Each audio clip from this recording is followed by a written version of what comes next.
Welcome to Hey Coach Tony, the top broadcast of youth sports, where you get to call in and give your opinion. Call 855-HEY-COACH. That's 855-439-2622. Give your opinion. And now here's your host, Tony Fiorino. Hey, happy Saturday, everybody. Welcome to Hey Coach Tony. As you know, each week we examine the hottest trends and topics affecting parents and coaches of young athletes. And as always, we want to know what you guys think, so we've opened up the studio lines at 855-HEY-COACH. That's 855-439-2622. You can also feel free to interact with us live during the show on the Facebook page. Just search for the Tony Fiorino radio page. And remember, when you're not in the car or near your radio, you can listen to us live online or from your smartphone by downloading the iHeartRadio app. Just search for ESPN Danbury. All right, this week I got an age-old question for you guys. Actually, a couple of things on the docket today. I'm hoping to get to what is, for the record, going to be my last rant on people who are suing the metal bat companies for injuries in young ball players. There was a $14.5 million settlement for this family in New Jersey whose son was hit in the chest with a line drive off a metal bat. He sustained life-threatening injuries. And when you hear who these people sued, hopefully you'll be as, well, let's call it concerned. You'll be as concerned as I am about it. But we hope to get to that one later on in the show.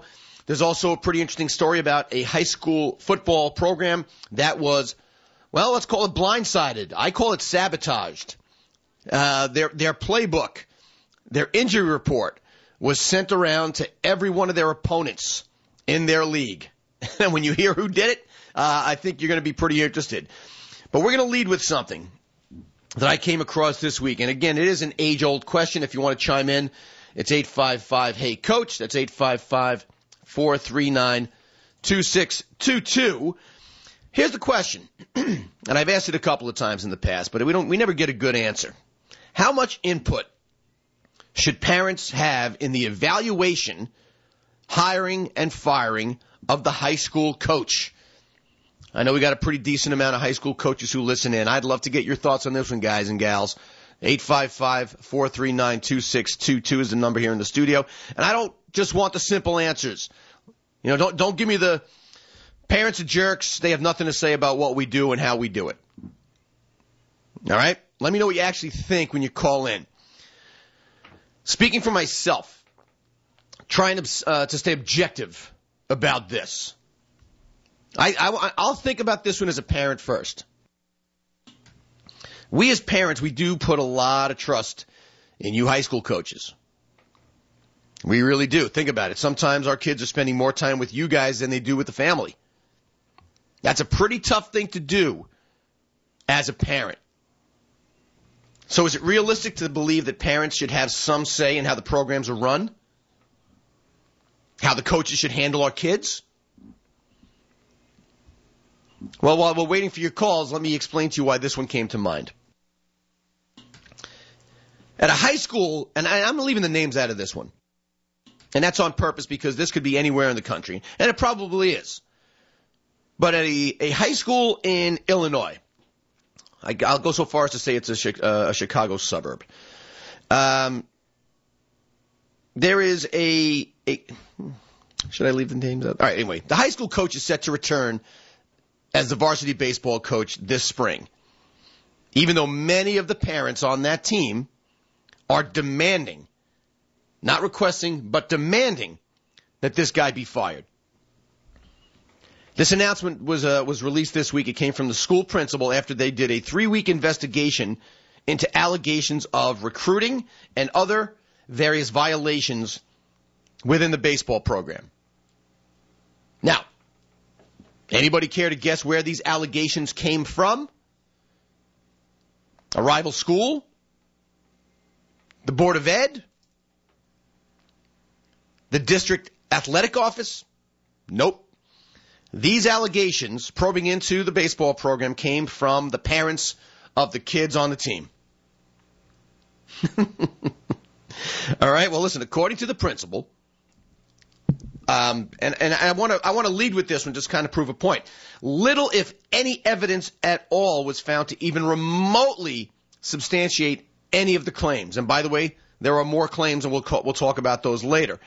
There was a rather lengthy letter sent to the athletic director, and in that letter, the parents of the baseball team claimed that the coach used a non-school club team to recruit players who were supposed to be attending other high schools. Sounds kind of dubious. The letter gives the players' names, and it claims that 2 of those players played for the coach's summer travel team in 2011. Those 2 players were also, well, let's just say they played a significant portion of the high school varsity games in 2012. Anything smell fishy so far? 855, hey coach. Here's another question I got for you. Let's see how smart you guys are if you had your cup of coffee this morning.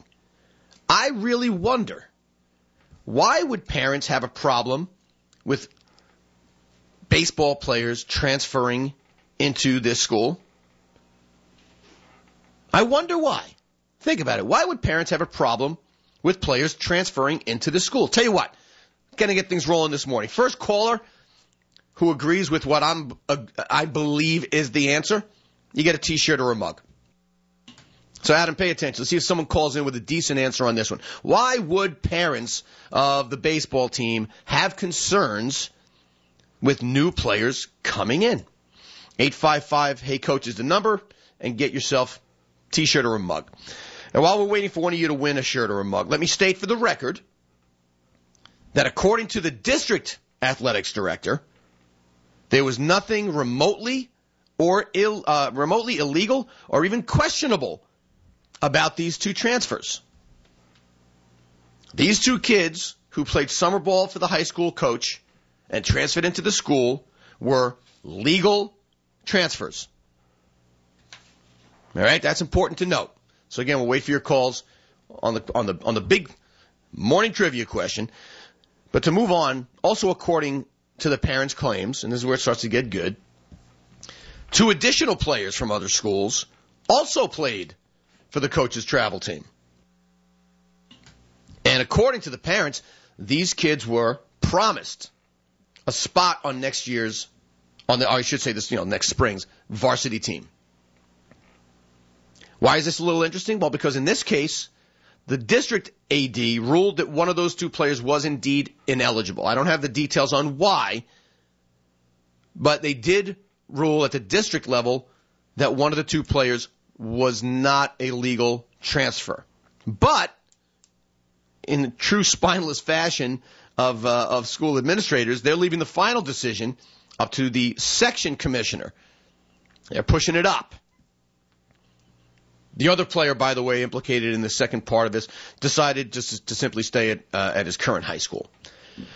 All right. Hey, Adam, anybody taking a crack at the mug of the T-shirt, or is everyone sleeping in? I think everyone's sleeping in. All right. What about you? All right. Well, Let me ask you. What do you think? Why would parents be upset about new students coming in and joining the baseball team? Well, those kids will be possibly replaced by these new kids, correct? Lose playing time? Exactly. It comes down to, go. Here's a little cheat sheet for you when you listen to my show. Every issue in youth sports, for the most part, comes down to playing time and the selfish nature of us as parents. It's just the way it is. So, all right, Adam, you got a T-shirt. But yes. After hearing about, and here's where you start to really dig into some human nature. After hearing about the principal's decision, one disgruntled dad who had a junior on that varsity team last season voiced his concern, and he said, and I quote, "I figured they'd figure out a way to keep him on as coach if they could, whether it's right or wrong. I know there are a lot of kids afraid to open their mouths over playing time or whatever it is. It's pretty sad." Really? Sad. All right. I'll give you sad. I guess it is sad. But what's sad is that the person complaining that the kids are afraid to open their mouths is the one who really ought to keep his mouth shut. I mean, this dad says that he is one of 9 parents who held a meeting in early August, and they offered their various forms of input into this letter demanding that the coach be fired. Since that time, according to this guy, he and 20 other parents from the school have signed that letter. And a copy of it was delivered to the school district administrators and the principal.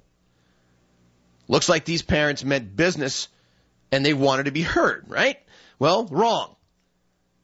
School principal actually went on record saying that she has tried to meet in person with the parents who are responsible for writing the letter. Her statement on the record was this: when the AD offered to meet with any parent, especially those who were involved in that parent's letter, not one parent would come forward. Not one. One parent did meet with us, but it wasn't a parent involved at all with the letter. It was just someone who wanted to discuss their concern with this matter. And like I said, this is where it starts to become an issue of human nature. If you're starting to get a little annoyed at this story, you're not alone. 855-439-2622. A letter. A letter and no meaning. Well, the AD also went on record saying that one parent even refused the meeting. They actually contacted a parent. And she said, I'll quote, "They said they didn't want to meet. They said what they wrote in the letter was all they wanted to say. You stinking, lousy group of cowards. Way to hide behind the almighty keyboard." That's like sending the nasty email to somebody without your name attached. How weak. How weak is that? You're calling for someone's job and you won't even go face, not even the coach, you won't even face the person whose decision it is to fire the person? If I want a coach fired, I'm going to bang my chest, I'm going to put on the war paint, and I'm going to show up at the town hall meeting. The letter was all they wanted to say. Cowards. If it was me, and I was that principal, or if I was that athletic director, I don't know if the coaches agree, but once I know that these guys don't want to meet, once we know that is the case, I would just tell them all, guess what, guys? Thanks for the letter. This is a dead issue. This is an absolute dead issue.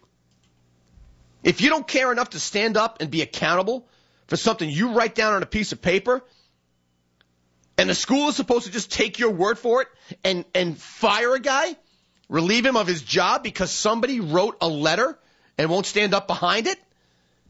How stupid are these people? A lot of parents are hiding behind what can and cannot be proven and just saying that they were never contacted about a meeting. Even weaker still. Oh, no, we didn't know about any meeting. Well, guess what? You know about it now. It's been in the papers. There is an open gauntlet being thrown down. Take a meeting. Seems like if you want to meet, you got an open invite. So stop crying. Step up and be accountable. You cowardly, spineless, letter-writing losers. Well, you know what? If you think this doesn't get any better, it does. And when we come back from break, we're going to talk about that, and we're going to take your calls at 855-HEY-COACH. It's 855-439-2622. But before we go to break, hey, listen, remember, as parents, we all know our kids are dreaming about making that travel team, making their high school team, making their college team. Some of them even think they're going pro. Well, the House of Sports in Westchester County can help bring those dreams to life one champion at a time. The House of Sports is a brand new 120,000 square foot state-of-the-art athletic complex. One of the largest in the Northeast, and it is jam-packed with features for athletes of every skill level. Check out some of the things that you're going to find at this brand new House of Sports in Westchester. They got 4 high school regulation basketball courts with 26 adjustable baskets, and they got a 5,000 square foot shooting lab. I never even heard of that. It's got to be impressive. There's an 80-yard indoor turf field that they can section off into 5 individual fields. There's an 11,000 square foot performance center for speed, strength, and agility. 2 40-yard sprint tracks, a plyometric zone, weight room, of course, 3 speed treadmills in their speed zone, team rooms for your meetings with whiteboards, sports cafe, a bar, 8 party rooms that can accommodate, I think, up to 100 people. The place is ridiculous. So whether it's hoops, lacrosse, or baseball, House of Sports has the expert coaches to ensure that your kid gets to that next stage of development, regardless of what level they're at when they get there. Try House of Sports free throughout September. You heard me. Free. and unleash that champion that lies within your kid. Visit houseofsportsny.com or call them at 855-ALL-SPORTS. That's houseofsportsny.com or 855-ALL-SPORTS for more information. This is Hey Coach Tony Show on ESPN Radio. Stick around. I'll be right back. Coach Tony. Hey, welcome back, everybody. This is the Hey Coach Tony Show on 940 and 1510 ESPN Radio. And, hey, I want to remind you guys, if you enjoy Hey Coach Tony, we just recently launched a daily show.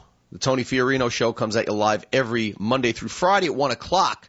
So grab a sandwich and talk 1 hour sports with me every Monday through Friday here on 940 and 1510 ESPN Radio. Also want to remind you that you can check us out live online or on your smartphone through iHeartRadio. So go to iHeartRadio.com or download the iHeartRadio app on your smartphone and just search for ESPN Danbury. Well, listen, this morning we're talking a little bit about how parents maybe, just maybe, have a little too much input, in their own minds at least, into the performance and or the tenure of high school coaches. We'll certainly take your calls at 855-HEY-COACH. It's 855-439-2622.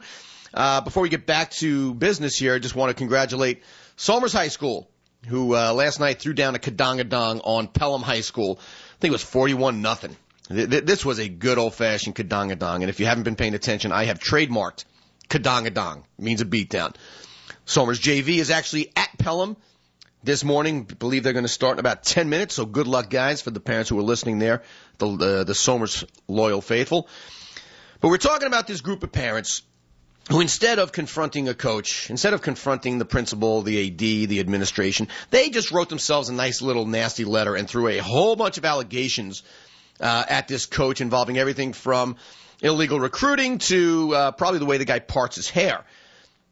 An exhaustive investigation took place, and guess what? They found out that basically, with the exception of one kid, this guy's done nothing wrong. Clearly nothing worth firing the guy over. Well, if you think it doesn't get better, like I said, think again. This letter also charged that the coach threatened the players with being benched if the parents complained about their son's playing time. Adam, in a second, I'm going to get your thoughts on this if you're not worried, if you're not manning the phones. But let's assume this is true. Let's assume that the coach decided to bench kids if their parents complained about their son's playing time. You know what my thought is? Again, assuming this is true. Good for him. Good for the coach. Because guess what? This ain't Little League anymore. Playing time is supposed to be based on merit. Once you're playing at the high school varsity level, playing time is based on merit. And coaches will do what they can when they can. Or maybe they won't. But I'll give you last night as a great example. Somers were steamrolling Pelham. And I'm telling you, I don't think there was a kid on that sideline who didn't get substantial playing time. It warranted getting those kids into the games. But you know what? Here's the important thing as far as I'm concerned, and let me know what you think at 855-HEY-COACH.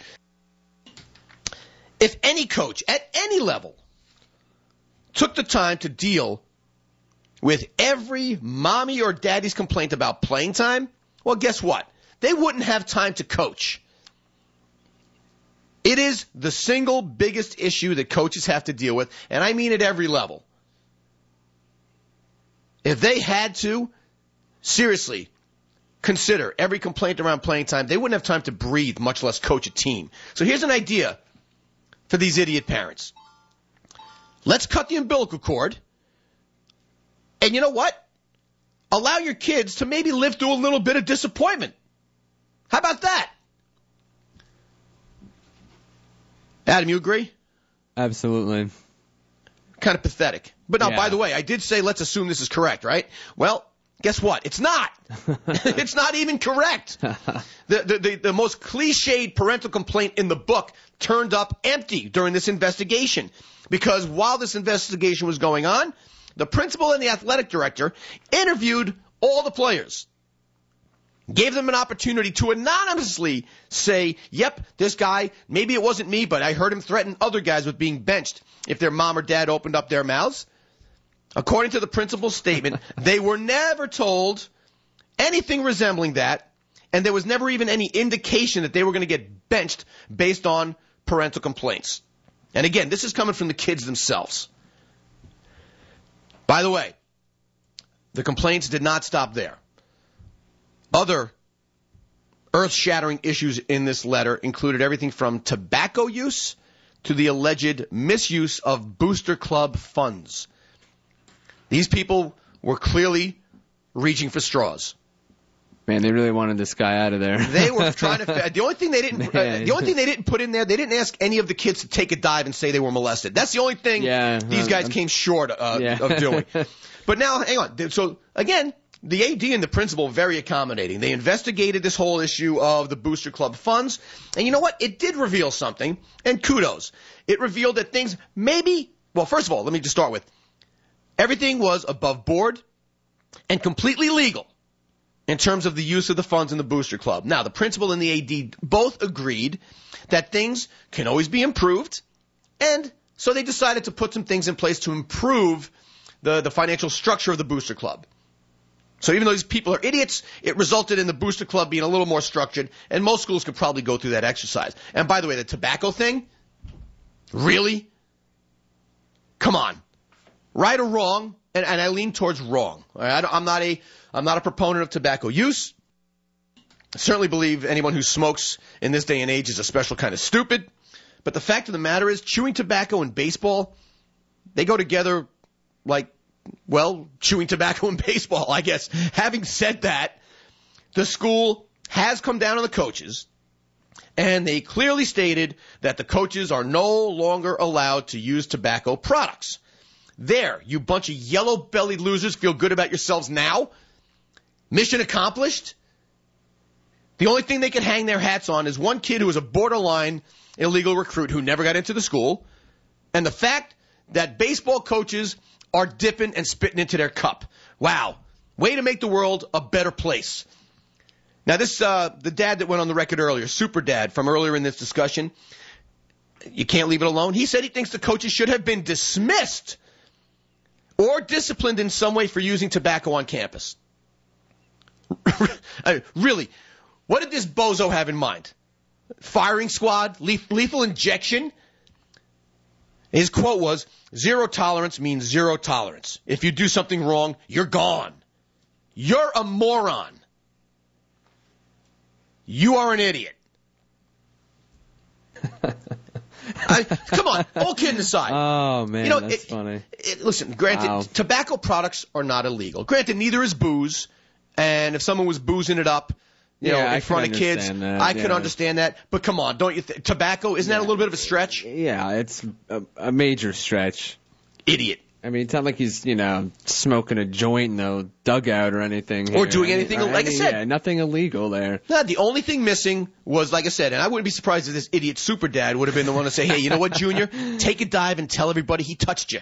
Oh, man, I'm surprised it didn't go that route. I mean, I got to tell you, I'm saying a little tongue-in-cheek, but part of me would not be surprised if somebody had said, or quite frankly, if somebody tries to do that one next. How bad do you want the baseball coach fired? Come on. Unbelievable. Well, listen, the principal says that she hasn't found any other evidence of any wrongdoing of any of the other things that were alleged by the parents, including some more ridiculous accusations like, and by the way, this is just special treatment for certain players or promising players on the travel team a spot on the varsity roster. I mean, like I said, this lynch mob of loser parents, the only thing they left out was child molestation. And by the way, Super Dad had his own little parting shot. He says his son, who is now a senior, will not play baseball for the school this year because of the coach. And he believes the baseball program is going to continue to struggle. His final words in the interview from this article that I read, and I'll quote, "I just don't think the program will succeed until he's gone and something is changed." Well, I'm not going to say I necessarily disagree with you. One of the rules I would change is I would institute what these people have said the coach already did. If a parent comes forth and complains about playing time or gives any quotes to the media, yeah, your kid's gone. How's that for a stupid statement? But for a group of parents like this who just keep throwing accusation on top of accusation out against this guy, Come on, give me a break. I got to tell you, I'm a little disappointed. I hope everyone's sleeping in because nobody called in or chimed in on this Facebook page with the one thing that I kept yelling at the computer screen.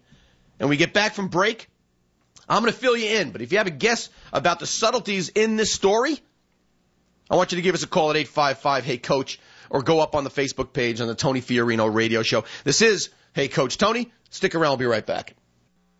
Coach Tony. Hey, welcome back, everybody. I'm Tony Fiorino, and you're listening to Hey Coach Tony, just like you do every Saturday morning at 9.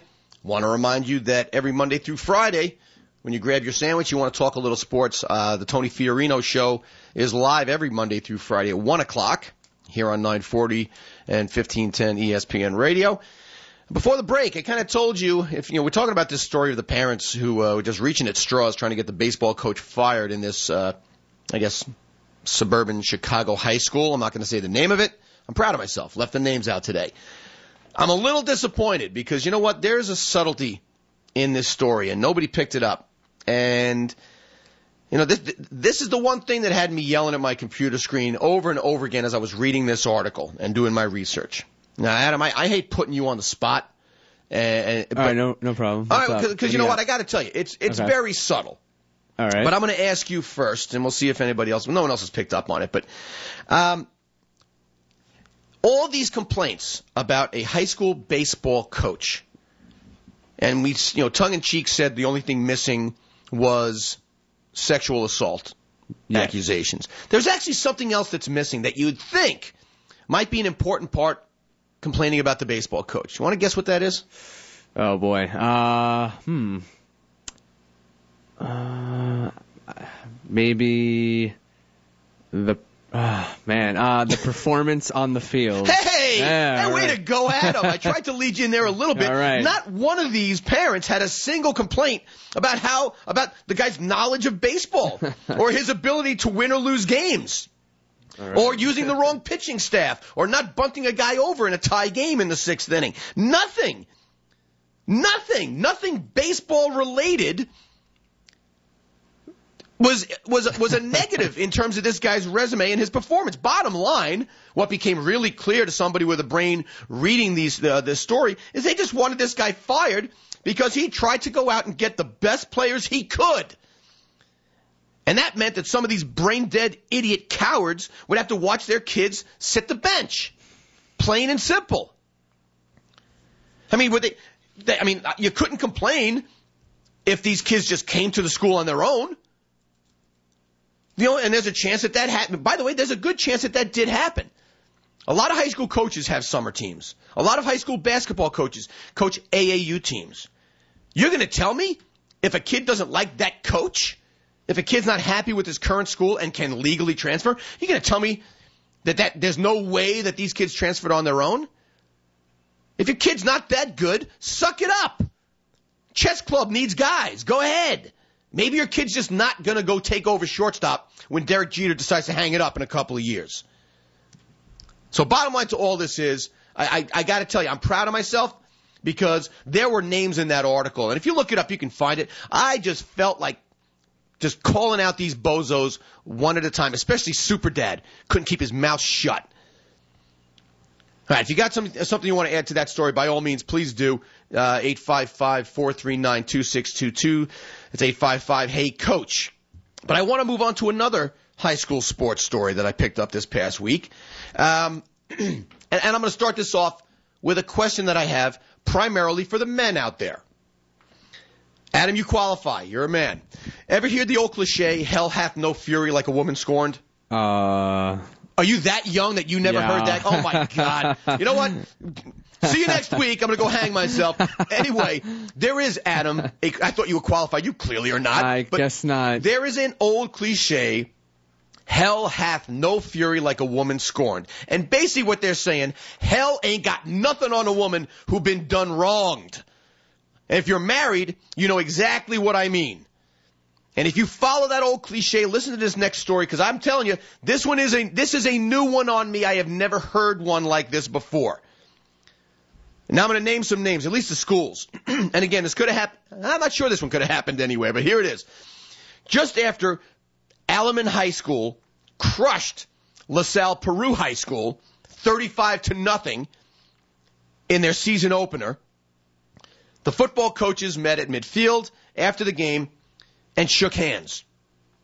At that point, the Alaman coach, a guy named Dave DeJager, gave some rather disturbing news to the LaSalle Peru coach, Joe Sassano. Get this. Just a few days before the game, DeJager said he got an anonymous, detailed scouting report on LaSalle. A 10-page report. It included specifics on the team's offense and defense, as well as confidential information on the skill levels, strengths, and weaknesses of every single LaSalle player. It even listed their medical histories and suggested ways to exploit players who had been or were currently injured. I don't know how good. I know coaches go out and scout. I know even maybe parents go out and scout, but I never heard this one before. DeJager, who had coached at the Rock Island Catholic Institution for 26 years, this guy's got a long history. He was quoted as saying, "I've never had anything close to this. I thought it was weird." So here's the question I got. We still got a T-shirt and a mug to give away. Who could have gotten this detailed information? And why on earth would they send it to an opponent and put such a hamstring on LaSalle? You want to guess in the studio? Like I said, I still got a T-shirt and a mug here. It's 855-HEY-COACH, 855-439-2622. While we're waiting for your calls, I'm going to give you guys a little bit more information. What makes this even more weird and bordering on evil is this. LaSalle has a 9-game schedule this fall. Every one of LaSalle's 9 opponents received the same exact detailed report. Still wondering about who could have done this? Hey, Adam. What's up? Well, what do you think? To me, it sounds like a disgruntled employee, like a former coach or assistant coach or something. I mean, you are certainly on target, because I got to tell you, when I first put this one out there, I got a couple of emails during the week talking about who was the parent, whose kid wasn't getting the playing time. That's always a good one. The fact is, the reason I don't want to give the answer right away, we don't know for sure. We really don't know for certain who did this. All right? But, having said that, here's the real twist in the story for you Sherlock Holmes out there. Just last week, LaSalle placed on paid leave a very popular teacher in the school. This teacher, by the way, was also released as the assistant football coach back in May. Interesting. So, yeah, I guess this may be starting to come together for some of you, huh? Yes. So, while the school stopped short of saying that the former coach is the target of a current investigation, district officials did say that he was placed on leave as part of an ongoing probe into these leaked materials. As we speak, the LaSalle County Sheriff is examining the matter, and those who loyally follow LaSalle football are left to learn a painful lesson that, that many of us already know too well. There is, indeed, a dark side to high school sports. But just when you think you've seen the worst and the most ridiculous behavior, someone surely is going to come along and push the envelope with something even more devious. Now, nobody from the district has said specifically why this guy was removed as coach. That we still don't know. Nobody's gone on the record with that one. But at a board meeting back in May, this coach and another coach were relieved of their athletic duties by a 6-1 vote. Spokesperson for the district said that the school was, boy, talk about cliches. Spokesperson, here's the weak quote for when this guy got fired. The school is moving in a different direction in our coaching philosophy. That's weak. Very, very, very weak. But I got to tell you, this is a new one on me. Talk about, well, boy, I got 6 cliches going on in my head, and all of them are bordering on inappropriate. Let's just leave it with, talk about cutting off your nose to spite your face. This coach gets let go, and so he actually, if you really want to think about it, not only does he put the football program in jeopardy, I mean, think about it, you're not going to get a better scouting report than one that comes from one of the coaches of that team. Here are our strengths, here are our weaknesses. But this guy actually endangered the health and safety of high school kids. Yeah, I don't want to interrupt, but especially since, there's so much, injuries have become so prevalent now in football and, all these issues with concussions and stuff. I mean, that to me is shocking, If you point out that a kid has, a bad knee, or they just, someone had surgery on a knee, or they need surgery after the season on a knee, not that hard to target that. It's not, and that's career-ending stuff. Mm-hmm. So this guy's a loser. Sorry, that's just the way it is. I mean, I've never heard anyone go that far. The closest I saw was, if you remember, there was a Connecticut coach. I think it was near Avon, Connecticut, or in that area, and one of the opposing players, I don't know if you remember, Adam, they dropped their wrist coach, the wristband that has all the plays on it. Yes, I remember that one. And the coach kind of held on to it for a while. Yeah.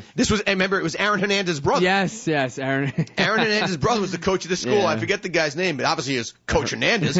But the guy kind of held on to the wrist coach before giving it back. And I don't even remember if they won or lost the game, but that's some sneaky stuff. Yeah. But to have a coach just go out and say, you know what, I'll show these guys. And idiots. But the thing is, the guy was still teaching there. Yeah, I mean, come on. I mean, this is stuff that costs you your job. I mean, well, apparently it's gonna. If this investigation, listen, I don't want to speak on behalf of the local, the LaSalle Sheriff Department, but if you don't get this one wrapped up by 3:00 this afternoon. You guys are a special kind of stupid. Talk about guilty until proven innocent. Yeah, really. This ain't, Colonel Mustard in the library with the candlestick. All right, listen, we're going to go to a quick break. We come back.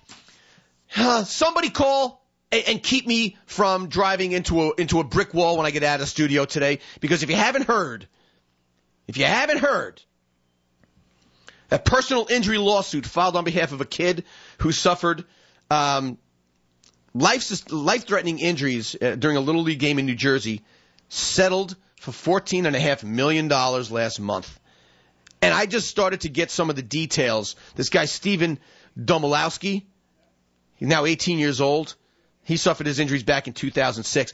I just recently found out who was sued, and I really want to put this. I'm going on the record. I'm never doing, unless something really dramatic happens, I'm not doing another bat show. I'm not doing another bat segment. This is going to be the last one. But I need somebody to just give me a sanity check, please. I'll give you 2 mugs. Please, just somebody. 855-HEY-COACH. It's 855-439-2622. When we come back from break, we're going to talk about this. My last metal bat rant ever. Stick around. I'll be right back. Coach Tony. Welcome back, everybody. This is Hey Coach Tony on ESPN Radio. Remind you guys all that Monday through Friday, if you just can't get enough of me, tune in live at 1 o'clock every day for the Tony Fiorino Show, where we put the kiddie stuff aside and we talk about the wide world of sports at the professional level. By the way, everyone, make sure you tune in tomorrow 4:30 to watch the Steelers just obliterate the Jets. If I'm wrong, yep, I guess the phones will be ringing on Monday. But in any event, I told you guys before the break, I think I've officially had it. Actually, I know I've officially had it. Just when I thought I could put this whole metal versus wood bat thing to rest and put it in its final resting place and never talk about it again, just one more personal injury lawsuit filed on behalf of the kid who suffered brain damage during a Little League game in New Jersey, settled $14.5 million. Kid's name is Steve Domolowski. He's now 18 years old. He suffered life-threatening injuries back in 2006 while he was pitching in a Little League game. Story sounds familiar, of course. Ball comes off a metal bat and comes back and hits the kid. Now listen, the kid suffered brain damage, but it's not because he got hit in the head. Talk about a truly freak accident. The ball hit him in the chest. Hey, Tony, you said brain damage. Yeah, get this. The ball came off and hit him in the chest. It caught him at the exact spot and the exact time to cause a heart attack. So the kid lost oxygen, even though they were first responders there, the kid lost oxygen to his brain for about 15 to 20 minutes. Now, if you think you know where I'm going with this, call me up at 855-HEY-COACH. It's 855-439-2622. And I'm upset. All right? I'm upset. Probably going to lose my temper a little bit here, but please do not get me wrong. This was and is a horrible tragedy. Everybody got that? This was a tragedy. And I, like most people, truly wish that there was a way that we could have a time machine, we can go back in time and make sure it never happened. Got it? Tragedy? Got it. Having said that, here's why I find it very hard to have sympathy for the family. The Domolowski family sued Little League Baseball. They sued the bat manufacturer, Louisville Slugger. And they sued Sports Authority. Sports Authority for selling a bat. They claimed it was dangerous to allow the metal bat to have been used because it can hit balls at a greater speed than wooden bats. Come on. I mean, yeah, all right. They sought damages to cover the long-term care that their son now requires just for basic life functions. Again, this ain't about the kid. It is a tragedy. You people sued Sports Authority. I mean, listen, if the kid bought the bat at a yard sale, are you going to tell me they're going to go back and sue the family that had the yard sale? This is where things get out of control. You ever hear about something called implicit risk? Participating in sports involves accepting a certain amount of risk as part of competition. More importantly, it involves accepting some responsibility for that risk. If it's that dangerous, don't have your kid play sports. Here's another one that comes to mind. All right? Let's say, let's take this kid and this family off the table. Because again, tragedy, I feel bad for the kid. Granted.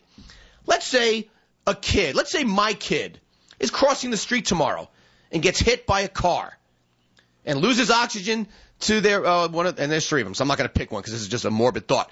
The kid loses oxygen to their brain for 15 minutes. Kid is forever brain damaged. Should I sue the driver? Absolutely. Am I going to sue Ford Motor Company because they built a dangerous product? Or even more stupid, am I going to go sue Adam's car dealership because he sold the car to the guy who hit my kid? It's like if you're a big fat slob and you eat at McDonald's every day and your arteries get clogged because you don't know how to have any willpower. You're going to sue the farmer that raised the cows? And then you're going to sue McDonald's because they serve French fries and Big Macs that you throw down your big fat gullet because you have no responsibility or accountability for yourself? I mean, listen, let's get back. Adam, I can tell you're shaking in that room. Listen, getting back to the topic at hand here. Listen, we say this all the time. Sports are dangerous. Actions that would be considered assault if they took place on any street corner are okay when they happen in a football game, a hockey game, a lacrosse game, a wrestling match. Mm-hmm. We know that. It's accepted. Again, what does that prove? It proves inherent risk. When you sign your kid up for a sport, there's inherent risk. When you send your kid to the grocery store to get a carton of milk, there's inherent risk. Getting back to the bats, because I do want to put this one into its coffin and I want to nail it shut. Am I stupid enough to believe that there's no difference between metal or wood bats? Come on. If you've ever listened to my show, you know that that's not the case. The bat companies for the longest period of time were trying to argue that there's no difference between metal and wood bats. Anyone who says that needs to be wearing a helmet when they walk around because you're a special kind of stupid. You need to be on a leash and tied to something so you don't infect the rest of society by mating. Anybody who believes that old line of garbage, like I said, you belong in a special place with padded walls and free lunch. At the same time, let me tell you what I think. Actually, let me tell you what I know. wood or metal, when a kid connects well enough with a baseball to drive it straight back at the pitcher with that kind of force, guess what? It doesn't matter whether it was a metal or a wood bat. In this case, it doesn't matter because in this case, I'm telling you, as a longtime baseball player and a longtime baseball coach, if that kid was using a different, a BB core bat or a wood bat, I'll argue a broom handle. That kid who hit that line drive connected with a pitch as squarely as was possible. And I don't care what you're using, that ball's going to come off with force. I think the difference between a Little League home plate and a pitcher's mound, and I don't think this study's actually been done, but I would venture a guess that the difference in time between when the ball leaves the bat and hit that kid in the chest, if it was a wood bat, we were probably talking about .001 seconds. Was that going to save that kid's life? Well, I'm sorry, he didn't die. Was that going to keep this kid from having that heart attack? Was it going to keep the kid from getting brain damage? Was it going to keep that kid from and that family from suffering forever? No. And I will tell you, there's not been a single lawyer yet who hasn't been able to argue that case effectively. So maybe Louisville Slugger, instead of starting to shell out $14.5 million every time somebody gets a boo-boo off of one of your bats, how about putting a fraction of that money into the real testing? Let's talk about what the reaction times really are. How different are they? I'll give you an example. Forget about the 45-foot mound that Little League uses with 12-year-old boys.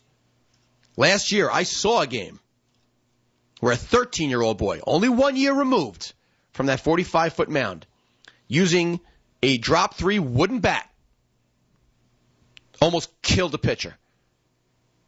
So who are you going to sue now? Seriously, that kid did not have any time to react. The good news is, I thought the kid got cracked in the skull. Turns out he put his arm up, and it hit off the side of his arm. I had a bad angle, so it went to the right of his head and hit him in the arm. If that thing had gone towards his head, that kid would be dead right now. And who would his parents sue? The wood bat manufacturer? Saying they manufactured a dangerous product? You want to move up the food chain? These idiots going to go sue, the lumber company that sold the maple wood to the bat manufacturer? I got a better idea. Why don't you go sue Paul Bunyan, the guy who chopped down the tree that went to the manufacturer who sold the bat to your kid? This is where it's out of control. Louisville Slugger, get a backbone. Get a backbone. And by the way, I don't care if it's made of wood or metal, but stick something firm in your back and fight your fight. Fight your fight. You're not making a dangerous product. You are making a piece of equipment that is used in a game that has inherent risk. And these I'm sorry, listen, if my kid's throwing BP before a game and the coach says, don't worry about it, we don't need the L screen, we don't need a pitching screen, just go throw, and my kid gets hit with a line drive, I'm suing everybody. Because that's negligence. I'm suing everybody. I'm going to sue anybody I can get my hands on. Hell, I might even sue Louisville Slugger. But at some point, take some accountability for the decisions that you make. My son, a half an hour ago, started a football game. He stepped onto that field, and we as a family and he as a child are assuming some inherent and implicit risk. Now, I hate to say this because I'm a parent, so we were very superstitious. My son gets hurt today in this game. You know whose fault it is? Adam, whose fault is it if TJ gets hurt today? Nobody's. Nobody. I know is that like a trick question? Yeah, you're allowed to struggle on that one because it's nobody's fault. All right. Kids get hurt. Kids get hurt badly. Kids die. Well, it sounds morbid, but my point is this. If you want to keep your little babies in a little bubble, go ahead. Do that. Just like the parents who were complaining about playing time. You want your precious little junior in a little bubble so nothing ever goes wrong? Do that. That is your right. But do us all a favor. When your kid is in your basement trying to bring back the mullet, listening to heavy metal, smoking weed, and doesn't have a job and you're supporting them because they don't know how to handle anything in their life that you don't do for them, don't come crying to me. You will never hear a metal versus wood bet story on this show again. I'm disgusted. All right, folks, I want to thank you all for listening in. Remember, Monday through Friday, the Tony Fiorino Show, and every Saturday at 9, Hey, Coach Tony. Enjoy the rest of your weekend, everybody.